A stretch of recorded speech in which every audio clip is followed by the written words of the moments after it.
Today I'm going to show you guys how I made this glass mallard. I start off with a big old tube of grizzly brown, aka doo-doo brown, because it looks like a big old log. We're going to get that ripping hot so that we can start shaping it.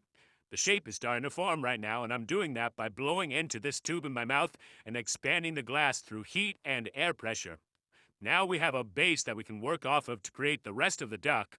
The first part I'm going to add is the white ring, but my phone dies here, so you can see that whole process. Here I am adding on the green, though. We're going to use this to make the neck and the head of the duck, and you'll see it right now starting to take form, but we need to bend this and droop that head to get more of a classic mallard shape that you see right here. Still nice and hot, that's why it's glowing red.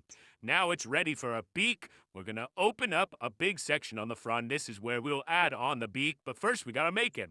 So we're going to use a clear tube right here and attach it to this canary yellow to take off the section now we need so we can shape that up and design the beak to be attached to the duck. Here I am tearing off the little bit of yellow that I will need. Sorry, this is kind of slow and could have been a better tear, but I'm filming this while I'm blowing glass. Somebody get me the meta glasses so it'll be a little bit easier next time. Now we get it ripping hot and squish it on some graphite. Hot glass will stick to most metals, but it won't stick to graphite, so it's great for shaping and sculpting the glass, as you see here, and we get that nice ovular shape that we're going to need to make the beak with. But to add on the slits for the mouth, I'm going to carve it up with this sharp knife, and here you can see the carvings on either side to give it that more mouthfeel, mouth shape of the duck. Now we need some nostrils. We'll use this black rod right here to draw on some nostrils, and then we'll indent them to give them that real nostril look. And then it's ready to be added on to that duck body we made earlier, and this is what it looks like once it's attached.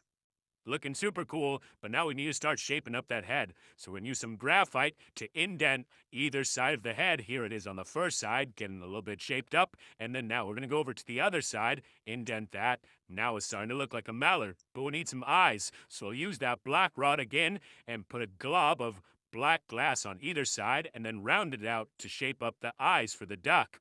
And this is what it looks like hot before I open the mouth and take it off the handle. It'll be a little bit different colors when it cools down, but this is what it looks like when it's all done out in the sunlight. Some sparkly green, some bright yellow. This thing turned out great. Can I get a quack quack in the comments section, y'all?